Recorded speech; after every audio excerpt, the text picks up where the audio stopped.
ஆண்டவரும் இரட்சகருமாகிய இயேசு கிறிஸ்துவின் இனிய நாமத்தில் அன்பின் காலை வாழ்த்துக்கள். சிந்தனைக்காக லூக்கா சுவிசேஷம் 23ஆம் அதிகாரம் 39ஆம் வசனம் முதல் 43ஆம் வசனம் வரைக்கும் நான் வாசிக்கிறேன். நீங்கள் வேதம் வைத்திருப்பீர்களானால் வேதத்தை பாருங்க. அன்றியும் சிலுவையில் அறையப்பட்டிருந்த குற்றவாளிகளில் ஒருவன், நீ கிறிஸ்துவானால் உன்னையும் எங்களையும் ரட்சித்துக்கொள் என்று அவரை இகழ்ந்தான். மற்றவன் அவனை நோக்கி, நீ இந்த ஆக்கினைக்குட்பட்டவனாயிருந்தும் தேவனுக்கு பயப்படுகிறது இல்லையா? நாமோ நியாயப்படி தண்டிக்கப்படுகிறோம், நாம் நடப்பித்தவைகளுக்கு தக்க பலனை அடைகிறோம், இவரோ தகாததொன்றையும் நடப்பிக்கவில்லையே என்று அவரை கடிந்து கொண்டு இயேசுவை நோக்கி, ஆண்டவரே, நீர் உம்முடைய ராஜ்யத்தில் வரும்பொழுது அடியனை நினைத்தருளும் என்றான். இயேசு அவனை நோக்கி, இன்றைக்கு நீ என்னுடனு கூட பரதேசியில் இருப்பாய் என்று மெய்யாகவே உனக்கு சொல்லுகிறேன் என்றார் என்பது. இயேசு கிறிஸ்துவனுடைய சிலுவை மரணத்தை நம்ம தொடர்ச்சியாக சிந்தித்துட்டு வருகிறோம். இயேசு கிறிஸ்து கெத்சமனையிலிருந்து பிடிபட்டு பிலாத்திட்ட, ஏரோதிட்ட, மறுபடியும் அண்ணா, காய்பா என்பவர்களிடத்துல எல்லாம் சென்று பிலாத்து அவரை சிலுவைக்கு ஒப்பு கொடுக்குறான். அவர் சிலுவையை சுமந்து அங்கு அவரை சிலுவையில கைகளிலும் கால்களிலும் ஆணிகளால் கடாவப்பட்டு சிலுவையில தூங்குறார். அவர் சிலுவையில மறிக்கும் பொழுது இந்த பக்கம் ஒரு கல்வனும் அந்த பக்கம் ஒரு கல்வனும், 2 கல்வர்கள் அவரோடு கூட சிலுவையில் அடிக்கப்படுகிறார்கள். இருவரும் குறிச்சி பார்க்கும் பொழுது இருவரையும் அந்த பகுதி சொல்லுது 20 கல்வர்கள் என்று சொல்லுகிறது. இருவரும் இயேசுவுக்கு அருகில் இருக்கிறாங்கிறத சொல்லுவது. இருவரும் என்ன செய்யறாங்க அப்படின்னு சொன்னா, அந்த சிலுவையில அங்க நடக்கக்கூடிய நிகழ்வுகளை எல்லாம் பார்த்துக்கிட்டே வராங்க. அங்க கூட்டத்தை பார்க்குறாங்க, இயேசுவுக்கு நடந்ததெல்லாம் பார்த்துக்கிட்டே இருக்கிறாங்க. கிட்டத்தட்ட 6 மணி நேரம் இயேசு சிலுவையில தொங்கிட்டு இருக்கிறார். இருவரும் மரிக்க போகின்ற மனிதர்கள், இருவரும் வேதனையில இருக்கிறாங்க, இருவரும் மோசமான பாவிகள், இருவருக்கும் பாவ மன்னிப்பு அவசியம். இதுல ஒருத்தன் என்ன செஞ்சான் அப்படின்னு சொன்னா, இருதயத்தை கடினப்படுத்தி நரகத்துக்கு போனான். ஒருத்தன் மனம் திரும்பி இயேசு கிறிஸ்துவை விசுவாசிச்சு இரக்கம் பெற்றான். இந்த இடத்துல நம்ம பார்க்கும் பொழுது இயேசு கிறிஸ்துவனுடைய சர்வ வல்லமையை பார்க்கணும். ரட்சிப்பில் தேவனுடைய சர்வ ஏகாதிபத்தியம் என்பதை பார்க்கணும். இப்ப அந்த ரட்சிக்கப்பட்ட மனுஷன் இல்லாட்டி தனது பாவத்தை உணர்ந்த மனுஷனுடைய அடையாளத்தை பார்க்கும் பொழுது, மனம் திரும்பின ஒரு மனுஷனுடைய வாழ்க்கையில காணப்படக்கூடிய அடையாளங்களை அந்த வேத பகுதி அந்த இடத்துல சொல்லுது. அவன் மரிக்க போறதுக்கு முன்னதாக அவன் மனம் திரும்புதலையும் விசுவாசத்தையும் எப்படி பெற்றுக்கொண்டான். அங்கு பரிசுத்த ஆவியானவர் அவனுடைய இருதயத்துல செயல்படுறார். அப்ப பரிசுத்த ஆவியானவர் இருதயத்துல செயல்படும் பொழுது அவனுடைய வாழ்க்கையில மனம் திரும்புதல் எப்படி ஏற்படுகிறது அந்த வசனம் சொல்லுது. வேத பகுதி பரிசுத்த ஆவியானவர் அங்க குறிக்கிறார். நீங்க பார்த்தீங்க அப்படின்னு சொன்னா 40வது வசனத்துல நீங்க பார்க்கும் பொழுது, மற்றவன் அவனை நோக்கி, நீ இந்த ஆக்கினைக்குட்பட்டவனாயிருந்தும் தேவனுக்கு பயப்படுகிறது இல்லையா? அப்ப மனம் திரும்புதலின் முதலாவது அடையாளம் என்ன அப்படின்னு சொன்னா, தேவனுக்கு பயப்படணும். நீங்க தேவனுக்கு பயப்படுறீங்களா? தேவ பயம் இருக்குதா? தேவ பயம் உங்களுடைய வாழ்க்கையில எப்பொழுதும் காணப்படணும். இந்த ஒரு நாள் அந்த ரட்சிக்கப்படுற நேரத்துல எல்லாம் கிடையாது. ரட்சிக்கப்பட்ட மனுஷனுடைய வாழ்க்கையில எப்பொழுதும் தேவ பயம் இருக்கணும். எங்க இருந்தாலும் தேவ பயம் இருக்கணும். தேவ பயம் இருந்தால்தான் நம்ம பாவம் இல்லாம வாழ முடியும். இன்னைக்கு தேவ பயமே இல்லை. நான் ரட்சிக்கப்பட்டேன்னு சொல்லி இருக்கிற அநேகருடைய வாழ்க்கையில தேவ பயம் சுத்தமா இல்லை.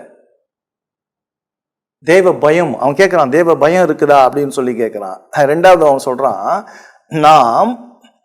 நாமோ 41ஆம் வசனத்துல, நாமோ நியாயப்படி தண்டிக்கப்படுகிறோம்.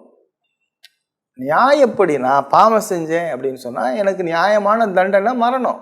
பாவத்தின் சம்பளம் மரணம். பாவம் செய்யற ஆத்துமா சாகும். பாவம் செய்யற ஆத்துமா ஆவிக்குரிய மரணம், சரீர மரணம், நித்திய மரணத்துக்குள்ளானது. உங்களுக்கும் எனக்கும் இப்படிதான் இருந்துச்சு. நீங்க ரட்சிக்கப்படலைன்னா இதுக்குள்ளாக இருக்கிறீர்கள்.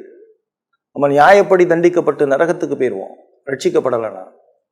அவன் சொல்றான், ரொம்ப தெளிவா சொல்றான், நம்ம நியாயப்படி தண்டிக்கப்படுகிறோம். அடுத்த விஷயம் சொல்றான் பாத்தீங்கன்னா, இருங்களேன், 41ஆம் வசனத்துல, நாமோ நியாயப்படி தண்டிக்கப்படுகிறோம், நாம் நடப்பித்தவைகளுக்கு தக்க பலனை அடைகிறோம். அடுத்த விஷயம் சொல்றான், 3வது விஷயம் 41ஆம் வசனத்துல சொல்றான், இவரோ தகாததொன்றையும் நடப்பிக்கவில்லையே என்று அவனை கடிந்து கொண்டான். அதாவது அடுத்த ஒரு விஷயம் சொல்றான், நான் பாவி, பாவத்துக்கான தண்டனை உண்டு. 3வது அவன் சொல்றான், மனம் திரும்புதல்ல முக்கியமான காரியம், தேவன் பரிசுத்த, தேவன் பாவம் இல்லாதவர், நாம நியாயப்படி தண்டிக்கப்படுறோம், இவரோ பாவம் ஒன்றும் செய்யல அப்படின்னு சொல்றான்.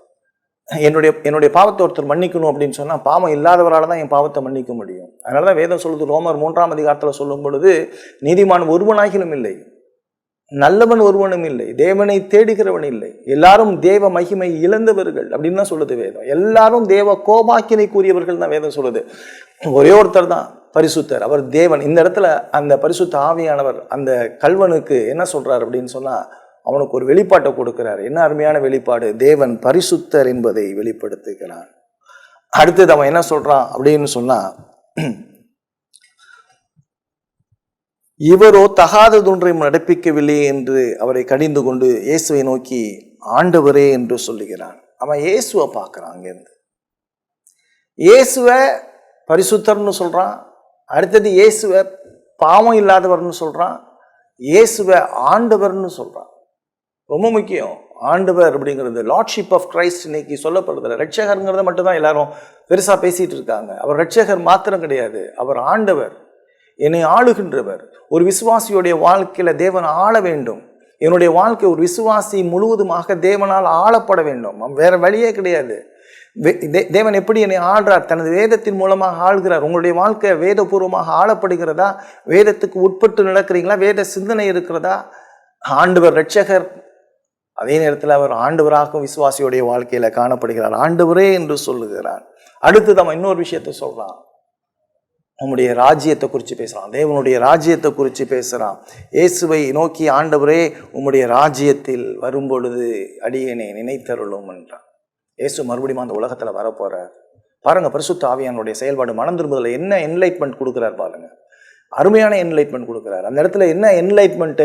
இயேசு இந்த மரிக்க போற இயேசுவை பார்த்துட்டு உம்முடைய ராஜ்யத்தில் என்னை சேர்த்துக்குங்க அப்படிங்கிறான்.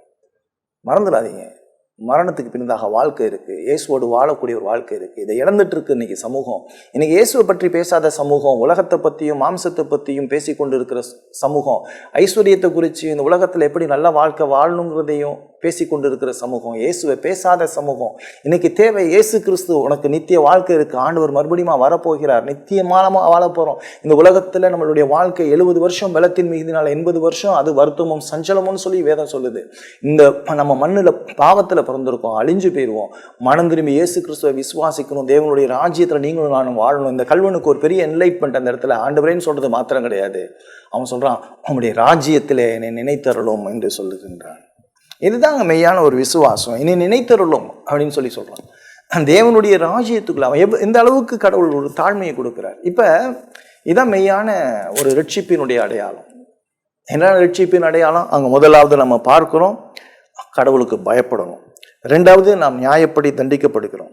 தேவனுடைய இயேசு கிறிஸ்துவின் இடத்துல அவர் பரிசுத்தர், அவர்கிட்ட பாவம் இல்லை. அவர் ஆண்டவர், அவர் திரும்பி வரப்போகிறார். அவருடைய ராஜ்யத்துக்கு முடிவிராது என்பதை அறிந்திருந்தார். நீங்க வரும்பொழுது என்னை நினைத்திருங்க, நீங்க இல்லாம என்னோட வாழ்க்கை கிடையாது, என்னை நினைச்சுக்குங்க அப்படின்னு சொல்றான். இயேசு உங்களை நினைச்சிருக்கிறாரா? மனம் திரும்பி இயேசு கிறிஸ்துவை விசுவாசிக்க வேண்டிய அவசியமான ஒரு நிலையில இருக்கணும். அடுத்தது, எப்படிப்பட்ட ஒரு சூழ்நிலையில அவன் விசுவாசிக்கிறான் அப்படிங்கிறதையும் நீங்க பார்க்கணும். எப்படிப்பட்ட சூழ்நிலையில விசுவாசிக்கிறான்? இயேசு பலவீனராக சிலுவையில தொங்கி கொண்டு இருக்கிறப்ப, எப்படிப்பட்ட ஒரு சூழல்? ஒரு அற்புதம் அடையாளம் பார்க்கல, ஒரு பிரசங்கத்தை கேட்கல, ஒரு மலை பிரசங்கத்தை கேட்கல, 5 அப்பம் 2 மீனை கொண்டு 5000 பேரை போஷித்ததை அவன் பார்க்கல. ஆனா அந்த இடத்துல ஆவியானவர் ஒரு அருமையான ஒரு எளிமையாக ஒரு பலவீனராக சிலுவையில தொங்கும் பொழுது இவரை ஆண்டவராக அறிந்து கொண்டிருக்கிறான். இவனுக்கு கம்யூனியன் கிடையாது, ஞான ஸ்நானம் இல்லை, இதெல்லாம் அவசியம் கிடையாது. இயேசு கிறிஸ்துவை விசுவாசிக்கிறியா? அது ரட்சிக்கப்பட்டவர்கள் செய்ய வேண்டிய அவசியமான ஒரு காரியமாக இருந்த பொழுதும் ரட்சிப்புக்கு இவைகள் அவசியம் அல்ல. நீ ரட்சிப்புக்கு மனம் திரும்பி இயேசு கிறிஸ்துவை விசுவாசிக்க வேண்டும். நீ இயேசு கிறிஸ்துவை விசுவாசித்திருக்கிறாயா? இந்த அடையாளம் இல்லாம உனக்கு ரட்சிப்பு கிடையாது. மனம் திரும்புதலினுடைய அடையாளம் என்னென்ன? அந்த மேலே பார்த்த காரியங்கள், அந்த கல்வன் சொன்ன காரியங்கள் உன்னுடைய வாழ்க்கையில இருந்தா நீ மனம் திரும்பி இருக்க, இல்லாட்டி இல்லை. இன்றைய நாள் ரட்சணிய நாள். இன்னைக்கு நீ மனம் திரும்பு, இயேசு கிறிஸ்துவை விசுவாசி. கர்த்தர் உனக்கு கிருபையும் இரக்கமும் பாராட்டுவாராக. ஆமென்.